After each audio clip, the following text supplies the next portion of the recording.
AFS fam, we're back again on the Health and Care podcast, and I'm back with Miss Camille once again. Howdy. Howdy. She's from the South, you guys, if you didn't remember. The last time we talked, it was more just getting to know Camille, but we're actually going to dive into some tactical stuff around supplements. Yeah. It's all the rave. Yeah, it is. It is. It's everywhere you look. It's everywhere you look, yeah. Even if you don't want to look. Yeah. There's a lot of noise in the space, and I think our members, I know for sure, have questions. Absolutely. And most people are taking supplements. And I didn't realize how big of an industry it was until I kind of deep dove a little bit into it. Yeah. But there's a lot of money in the supplement business. Yeah. The supplement business is a multi-billion-dollar business, right? Yeah. So, and with, technology nowadays, we can learn a lot about it. Mm-hmm. There's a lot of science out there that we can pull up. With that being said, there's a lot of misinformation too. So it makes it hard for individuals to be able to decipher what's right or wrong. But that's where I can help. Yes. Yes. So I want to level set first with, there are a lot of great supplements with a lot of research and have a lot of good things to provide to people's health journey. Absolutely. There's also a lot of noise, like you said, but I also want to start with, where do supplements fit in the health pyramid, if you will, in terms of how we should be thinking about them? Yeah, so, with the pillars of health, or if we made a list, supplements would be close, if not at the bottom, right? They're just that extra push that some people might need. Also with medical conditions too, some individuals do need to supplement certain, whether it's protein or potassium or, electrolytes, micronutrients. So it all kind of depends, but yeah, we want to prioritize, healthy habits first, making sure we are building that balanced plate, increasing physical activity and being wise about how we're implementing that physical activity. Limiting stress as much as possible, which is easier said than done, right? And then sleep. Sleep is a huge component too that we need to prioritize. Yeah, and those are the pillars. Sleep, stress management, physical activity. And nutrition. And nutrition. Yeah. So disclaimer first is okay, before we even think about doing supplements, people listening, watching, we should probably get those foundational pieces in place. Absolutely. Okay. Yeah. Noted. And also to talk to either a registered dietitian like myself or a PCP, because when you do incorporate those supplements, there could be a med-nutrient interaction, right? Ooh, okay. You said med-nutrient? Yeah, so certain medications can, or certain nutrients can compromise how a medication works, or it can cause additional issues for that individual. Interesting. So there's a lot of medications that people can't have grapefruit with. And depending on medical conditions, if I have someone that has chronic kidney disease, right, I'm going to be making sure they're moderating their potassium intake because that has a lot to do with how their heart functions. And if their kidney's not filtering out that waste as much as it should, that supplement could be, extremely detrimental to their health. It could be dangerous, so. Yeah, you don't think about that. That's not really on the fine print of the label of the supplement companies. No, unfortunately not. Yeah. Okay, that's interesting. Are there other maybe common conditions that come to mind for you where people should consult with you before taking a supplement? Yeah, especially a lot with women's health. Yeah. Because a lot of supplements are being advertised nowadays that isn't actually evidence-based. So one, I don't want our members spending money when they shouldn't have to, right? I want them saving money and not wasting it. But also condition-wise, it can be hurtful to their hormones, it can disrupt their hormones more. Diabetics, some of their medications on top of supplements, there's some med-nutrient interactions there too that we're finding.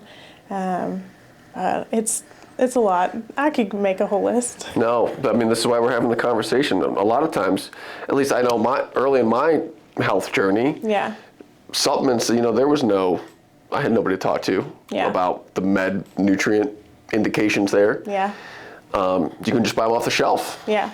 So this is, if people have a chronic condition, they should talk to a registered dietitian or Absolutely. Their PCP. Yeah. Got it. Okay. Heart conditions too. I almost forgot about that. That's a big one. Yeah.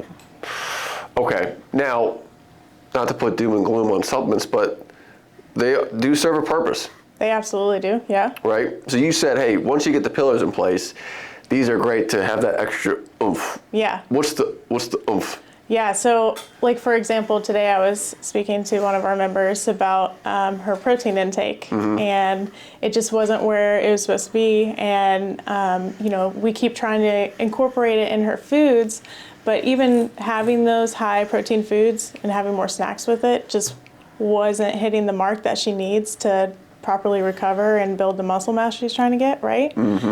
So we talked about a protein supplement that she can incorporate, and it was fun for her to do that. She was excited at the thought of that because she's like, this may sound silly, but she gets to have some chocolate milk now. You know? Like, so you know, there's a lot of benefits behind it, but that's one of the many ways that supplements can be helpful.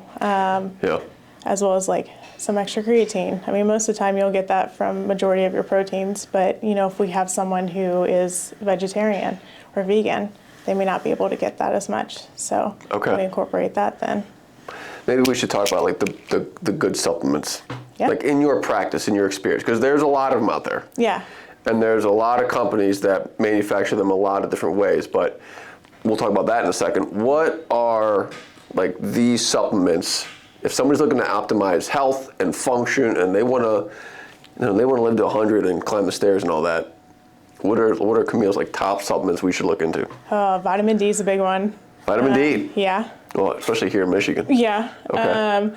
Especially, well, really anywhere especially in the wintertime. When you hear about seasonal depression, right? Yes. Vitamin D can help combat that, which is incredible. Really? Also, vitamin D does a lot for your bones and immune function. So, yeah, vitamin D is one of my top supplements I recommend when talking to people. Got it. Do you find that a lot of people are vitamin D deficient? Yes. Yes. How much vitamin D should somebody be taking?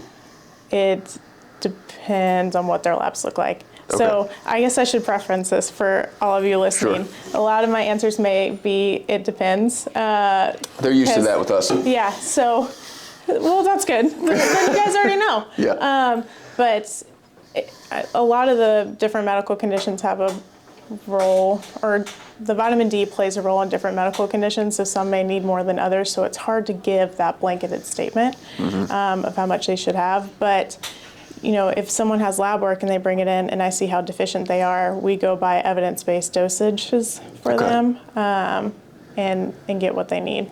So in an ideal world, you'll have blood panels in front of you. Yeah. You'll read that, look at that, and then make a recommendation. Yeah. Okay. So vitamin D, great for seasonal affective disorder. What else? But you said bone health. And immune function. Immune function. Yeah. Okay. Muscle function as well. Okay. So inflammation, there's been some studies that have shown that vitamin D helps with inflammation as well. So yeah, vitamin D is definitely one of the big dogs. It's one of the big in the supplement world. Got it. What is it? How does the sun impact? You know, how people say get in front of the sun and it will like help you generate some vitamin D? So depending on UV rays, but typically people can go out for like 15, 20 minutes and get what they need. But nowadays, a lot of us are trapped inside for work. Yep. And by the time we get out, the sun's saying bye. And by the time we get back out in the morning, the next day, we're missing it, right? Gotcha. So we're not able to sit out there in the sun for that like 15, 20 minutes that we need. Okay. So like I said, late fall, winter, that's typically when I start implementing these things. Okay, that makes sense. Or, you know, vitamin D, if someone is or has like autoimmune diseases, that might be something we incorporate too. Got it. Yeah. If someone was able to get out in the sun daily, 15 minutes, would they need the supplement or does that take care of it?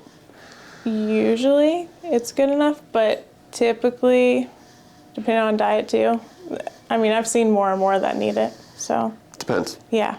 Got it. Sorry. Nope. Love it. All right. Vitamin D, big dog. Yeah. What's next? Omega-3s. Omega-3s? Yeah. Okay, say more. Yeah, so omega-3s help with heart health, brain health, again with inflammation as well. So in fats in general, have a lot to do with hormones.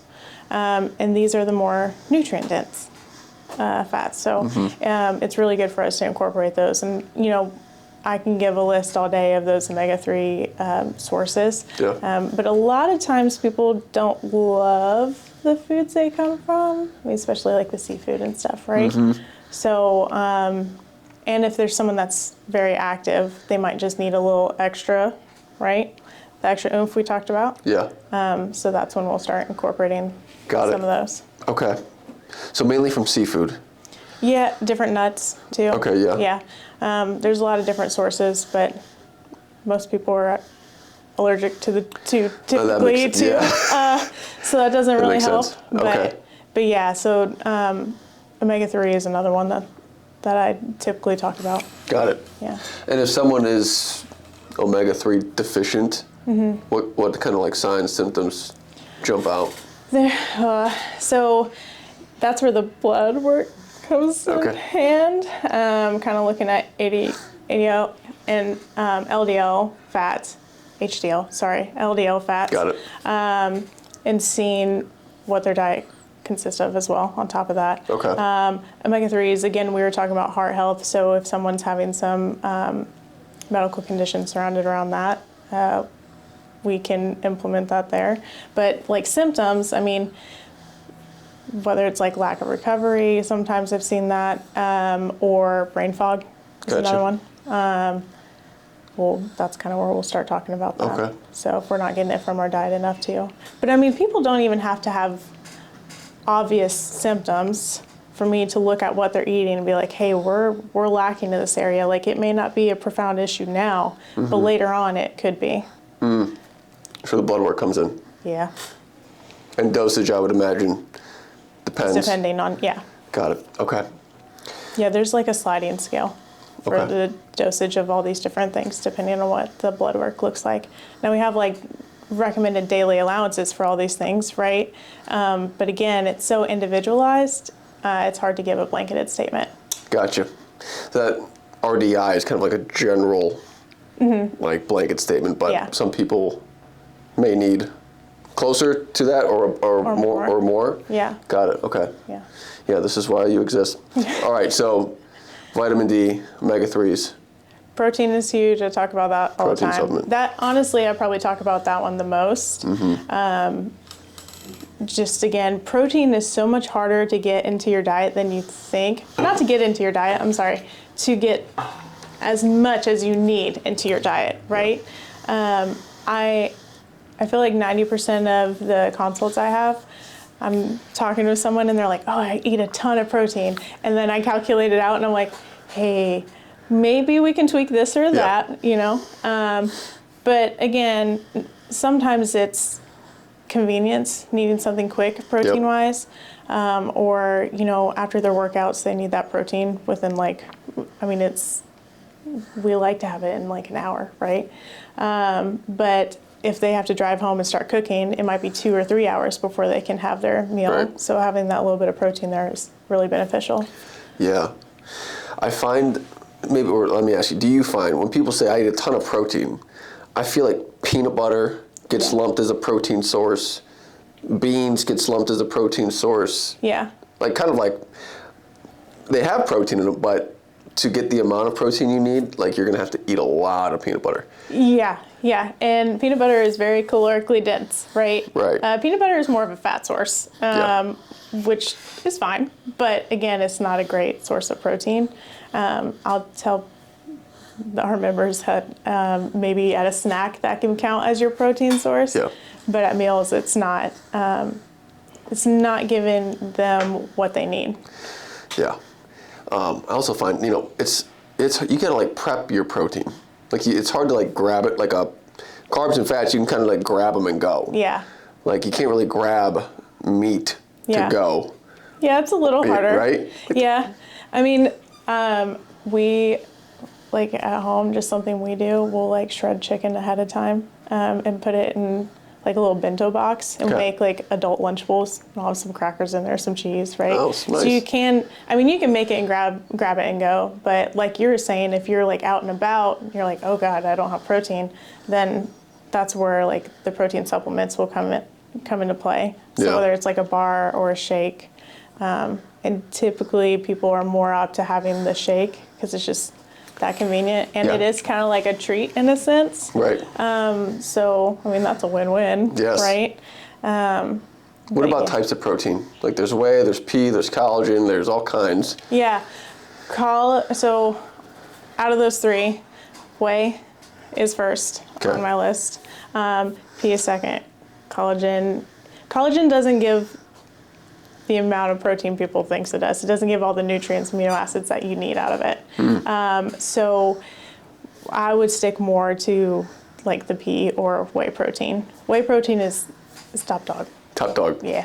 And this is in the context of like skeletal muscle mass recovery and support and understood. Okay. Now I know it depends. Yeah. On average, did you have kind of like a recommendation for most men or women that are, you know, in their 50s, 60s, exercising a couple days a week? Yeah. So like at meals or overall or? Maybe both. So I like to break it down by meals if possible, because most of the time we're trying to build consistency with the meals too, right? Yes. Building that plate. So I would say anywhere from 15 to 30 grams at meals if I had to give like a blanketed statement. Yeah. But you know, in the realm of wanting to build muscle mass, we do want to be closer to that 30 grams per meal. Understood. So in majority of time, the meals even having, so if you had 90 grams there, right? With the physical activity that they're incorporating, they need more than that. So again, like we've said, it all depends, but that's when we can incorporate some snacks or incorporate those protein shakes or protein supplements of some sort. Yeah. I think it's... Another thing, like, sorry. No, you go. Keep going. Keep going. With that is if someone's on like a GLP-1, it will slow down digestion, right? So everything will feel really heavy. Protein does the same. So those individuals actually have an even more difficult time getting enough protein in typically. Oh, interesting. Yeah. So supplementation could be helpful even more so there. Absolutely, yeah. That makes sense. I feel like people aren't eating 4 whole meals a day either. Like that's not it's like maybe 2. Yeah. Because of how busy we are. Yeah. Okay. So having something there that you can sit at your desk, or if you're driving for work, it's there and ready to go. And majority of the protein shakes or bars, you don't have to refrigerate. So right. Easy. Yeah. Easy. Okay. Protein, whey protein, pea, then collagen. I know there's all kinds of stuff, which we can go deeper. Egg and brown rice and all that. But yeah, collagen we actually might have a blog coming out about. Oh, great. I think that's a... Mythbuster, yeah. I think there's a Mythbuster there. Yeah. I feel like that goes into the trending supplements we're gonna rapid fire you with. All right, protein. Any other top dogs?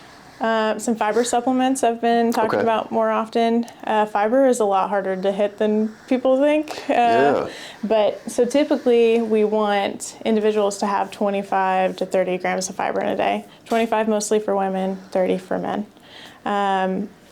Even if they're incorporating those non-starchy veggies or some whole grains, again, depending on their schedule or how much they're eating at a time, it can be difficult for them to get that in. So, why is fiber important? Oh man, so many things. You get the fiber sweater on right now. In case you guys didn't realize, if you're watching, she's got a vegetable sweater on. Don't make fun of my grandma sweater. It's the best thing. I love it. Fiber is important for gut health and brain health. Circling back to gut health, I mean, now we're seeing more and more younger individuals, especially having like different GI cancers. So fiber has shown to be more preventative in that. Interesting. Yeah, other issues like IBS, fiber is really helpful with. Again, like I said, with heart health. Fiber, you can think of it as being kind of sticky when it's going through your blood and catching some of the bad stuff, right? Got it. But yeah, fiber is extremely important. Now there's 2 kinds of fibers, right? There's soluble and insoluble. Does that matter in this conversation? It can, but I think we should dig into that deeper later on, because that's something I'm also writing about. Understood. Okay, see, a lot of teasers here, you guys. More to come. Hold your questions. Okay, We got fiber, we've got protein, vitamin D, omega-3s. Mm-hmm. Anything else? Those are my top ones. Those are I'm the sure top. there are several others that I will talk about, but those are typically my top 4 that I'll speak on. Perfect. Okay. So here's a question for you. What are some supplements that you hear or work with people, or that people are taking that are complete, I don't want to say complete waste of time, I don't like to pass judgment, that are maybe more hype than efficient? Oh, greens powder. The greens powder, no way. You're going to break my heart. I'm sorry. I'm going to have to throw mine away. Well, I mean, you don't have to throw it away. Like, you're going to get some micronutrients out of it, right? But, the marketing industry has said, like, oh, you'll get all these micronutrients, and they talk about fiber. I mean, you got to think, like, when they're breaking all that down, fiber is being broken down too, so you're really not. But they'll sit there and say, oh, it's just like having all of these different vegetables in one day. That's not the case. We're missing the fiber, like I said, phytonutrients, and just the complexity of the whole vegetables, and the satiety that comes from the vegetables. So, greens powders, they've made so much money over, little benefits. So. I've given Garden of Life so much money on the greens powder. And then the other one, the AG1, that's the one that's blowing everybody out of the water. Yeah. More hype? Yeah. Really? Yeah. Okay. What's the claim of the greens powder? Is it like this replaces your vegetables and fruits kind of thing? Typically, yeah. Not the case? Not the case, no. Wish it was like that I easy. said, you can get some micronutrients out of it, which is great, but why? I mean, typically they don't taste awesome anyway.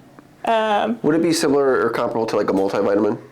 Yeah, in a sense. I mean, a multivitamin, they're so majority of the time, they're so regulated that they encompass a lot more typically, or I shouldn't say a lot more, they encompass what you need. So sometimes with these greens powders, they put in stuff that is unnecessary that you're getting from your foods already, even if you're not having that much of a balanced diet.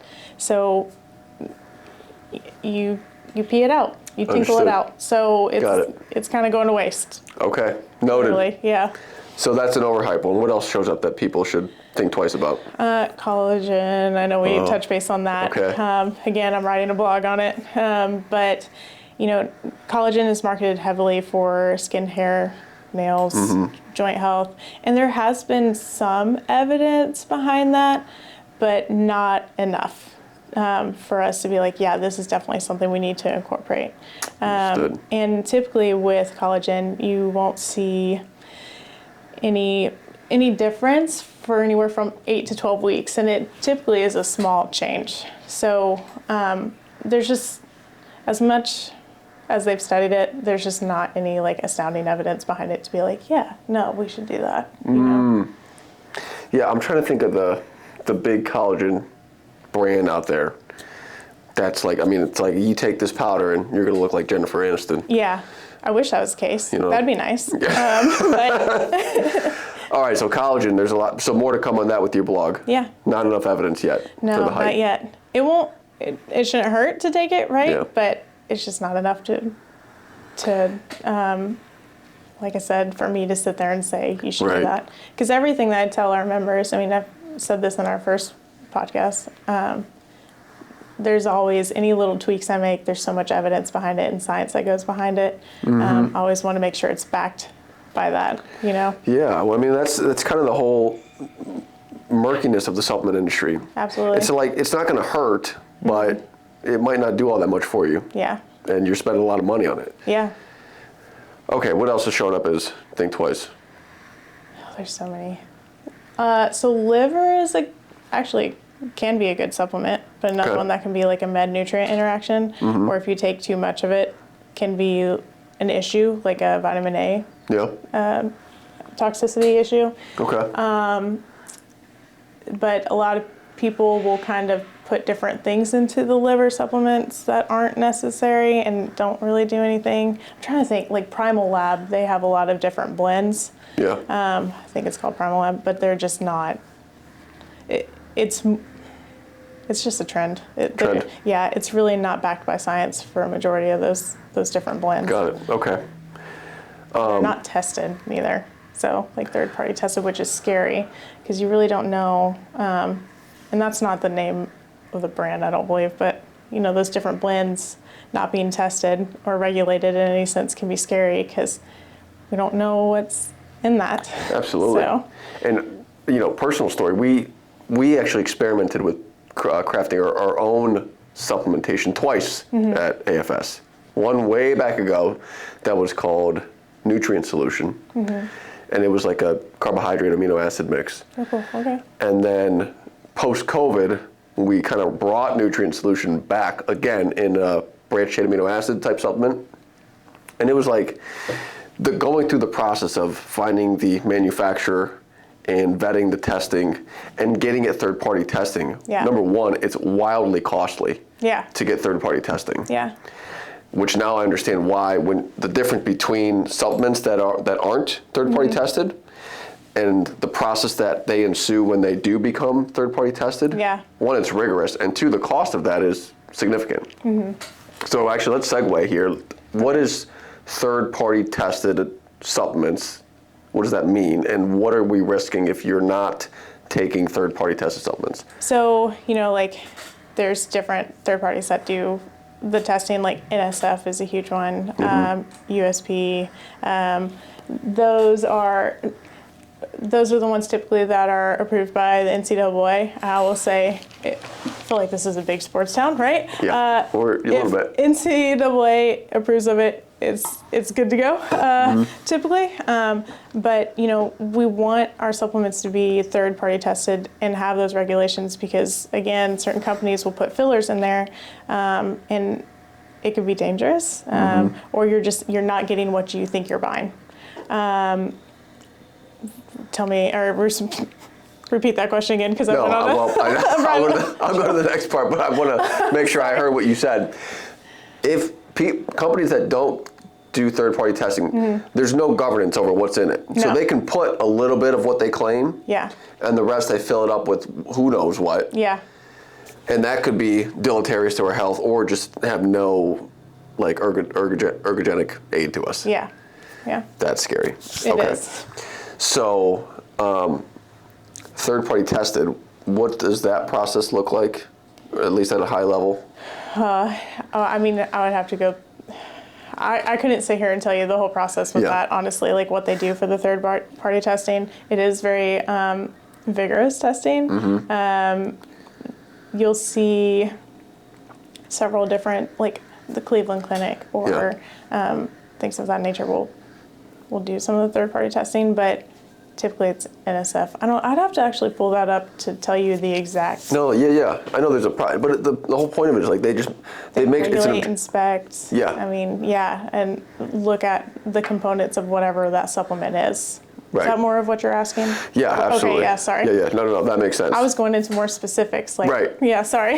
Yeah, because at the end of the day, like if I'm buying a supplement, and I know people that are like they want to ensure what's on the label. Is actually in the thing. Yeah. And this is where the supplement industry gets real shaky and not trusted because it's the wild, wild west out there. Yeah. Yeah, I was about to go in depth about like their different testing kits and like how often they test and everything. But that is like, I mean, it is really important that they do that and people know that when they see that it is third-party tested or if it's like NSF approved, that they are tried and true. Like they are testing them often, frequently, and have very extensive like kits to do that. So, what are some brands that we can point people to if they want to? Thorne is my top pick. Thorne? Yeah. Okay. A lot of research with them. They do a lot of testing, a lot of research. Their clinical board is incredible. Okay. Just brilliant individuals and very hardworking. So they are making sure they're very proud of their work too, right? Rightfully so. So they're making sure what they're putting out on the market is safe and doing what it needs to do, for lack of better terms. Yeah. But yeah, it's science.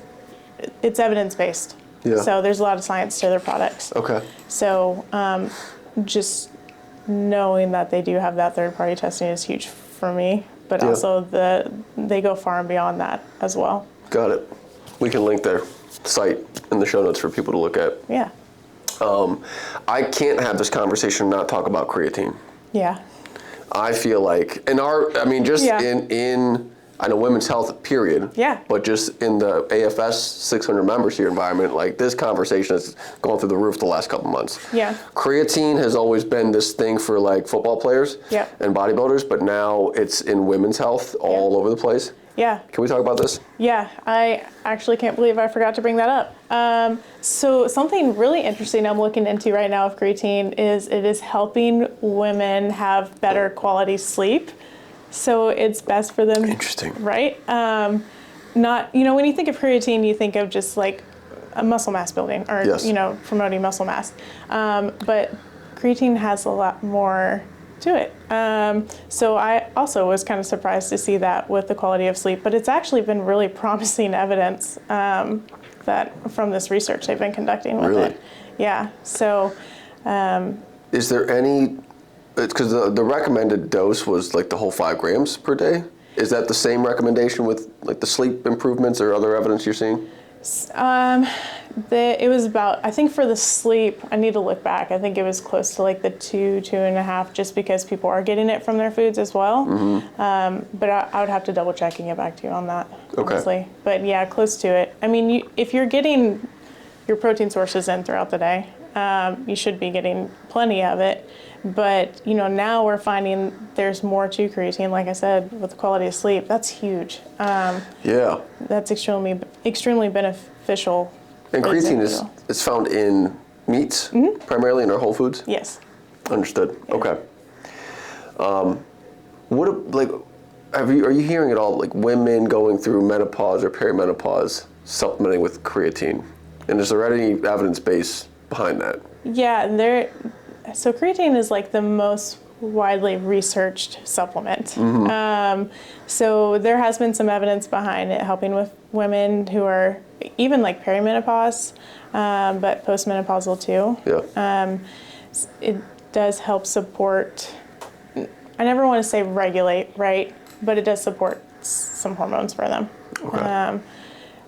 But again, I mean, that comes into play with the other study I was talking about with the sleep. I mean, everything is so hormone driven. Any little bit of help is great. Yeah. Oh, big Especially time. for us women. Honestly. 100%. Yeah. So, yeah, creatine can be extremely beneficial. And again, I'm going to go foods first, but it's great to have that extra oomph when we need it. Big time. Yeah. And for people that aren't super familiar with creatine, it's always been known as an ergogenic aid for muscular strength and performance and power. Can you just educate people around like that part of creatines? So, I mean, it has a lot to do with like the muscle protein synthesis and building muscle mass. Is that more where you're going with that? Or, so I think that's why it kind of blew up in the fitness industry, right? And with athletes. But I'm trying to figure out what do you mean exactly? So for somebody that doesn't know anything about creatine, right, and said, hey, I heard if I'm lifting weights, I should probably do this. Yeah. Well, I mean, that protein synthesis is huge. If it's with it supporting that, right? Disclaimer for creatine. I almost forgot about this. Let's hit that. Or it's another myth I'm going to bust, right? Bust it. Creatine does not damage your kidneys, like a high amount of it. That was another, It would have to be an ungodly amount of creatine. So, yeah, creatine's fine. Your kidneys will be fine with the creatine. So where did that? I've heard that all over the place, and I don't know where that came from. So with kidney disease, I think people got it a little confused with like creatinine. Okay. But also just with kidney disease, at certain stages, kidney disease is complex. Some stages you want a lot of protein. Other stages you want very little. So I think that's where creatine was lumped in with that very need of very little to try to protect the kidneys, and it just kind of exploded. And now there's misinformation about it, unfortunately. So I think that's where that came from. Got it. Okay. So our kidneys are safe. Yeah. And the recommended amount for people that want to maximize the recovery and perform with their exercise, 5 grams? Yeah. That still stands? Yeah. Okay. Understood. Okay, yeah, there's a lot here. So, takeaways, it sounds like. People that, well, actually, let me back up. The pillars. Let's get our healthy pillars locked in first. Let's move. Let's get our nutrition situated with Camille, sleep, exercise, all that. Yeah. And then what were your top dog hitters? For the supplements? Yeah. Protein. Protein. Vitamin D. Omegas. And then fiber. Fiber. Got it. Okay. We didn't talk about probiotics, so We should didn't. do that. We should do that on another. I mean, we can do it now too. Let's actually. I had that on my list. Yeah. Yeah. I feel like that's kind of a trendy thing, or. Yeah. They can be really helpful though. Yeah. Kind of along with fiber, they can help people with IBS. Gut microbiome, that's a huge thing now too, so that can be beneficial for that. But like certain digestive disorders, especially, probiotics can help with, and also after like antibiotic use. Heard that. Yeah. So. What's your take? There are certain strains of probiotics, right? That this is what I've heard and briefly read, but I need to get you to validate this. My understanding was for some people's gut microbiomes, they need X type of probiotic. Yeah. And if you put that same probiotic in person B's gut microbiome, it would be no bueno. So, I mean, there's different strains, right? But when it comes to the gut microbiome, that is very, very individualized. That's another thing that's really hard for me to give a blanketed statement on, honestly. So not everyone would benefit from like generic probiotic products, but I mean, it can be useful for others. But with that being said, different strains for different, typically like digestive issues too. So this could be validated through some tests, correct? Yeah. Like we can measure gut microbiome. Yeah. Okay. Do you have a recommend, if somebody did want to do that, do you have like a test that you'd recommend? No, so to be honest with that one, I would refer out to like a PCP or to a group of like at the labs. Understood. So, okay. Yeah, no, there's a lot of nuance there. Yeah. But on a whole, right, if somebody went and got a recommended probiotic, even though we don't know like the exact strains, the exact biology of their microbiome, net neutral to net positive? Yeah, so, like to take it, it'd be good. Yeah, I think it's definitely beneficial. I mean, obviously, you can get it from your foods too, right? Like we talk about that all the time. Right. But yeah, I think especially now, I've just seen such an uptick in digestive disorders. It would be beneficial, I would say 9 times out of 10, for someone to have a probiotic on board. Got it. Noted. Okay. What else, Camille? Are we missing any heavy hitters, or do we need to do more myth busting? There's a lot of myth busting we could do. More to come down the pike. Adaptogens we could do, like ashwagandha is a really big one right now. I have mixed feelings about it, right? Because there's been some evidence behind ashwagandha and what it can do. Are these mushrooms, or am I thinking of something else? I'm thinking of like adaptogen mushrooms. I think so. Okay. Ashwagandha is like a root, I believe. Watch me. We're gonna look it up. I want to make sure that I'm right on that. These are coming up in a lot of conversations. It's a plant, I'm pretty sure. Yeah. It's not the mushrooms. What are people taking that for? So, women especially are taking it for multiple reasons. Got it. No filter on this podcast either. Yeah, is that okay? Totally. So for like a better libido, basically, for women. There has been some evidence behind that. Again, not enough for me to be like, yeah, take that, girlfriend. But Got it. But there still has been some promising evidence behind that. A lot of people will take it for like, it's marketed more for like stress and hormone balance. Again, some studies have shown some promising evidence, but just not enough for me to say, hey, we should definitely take this.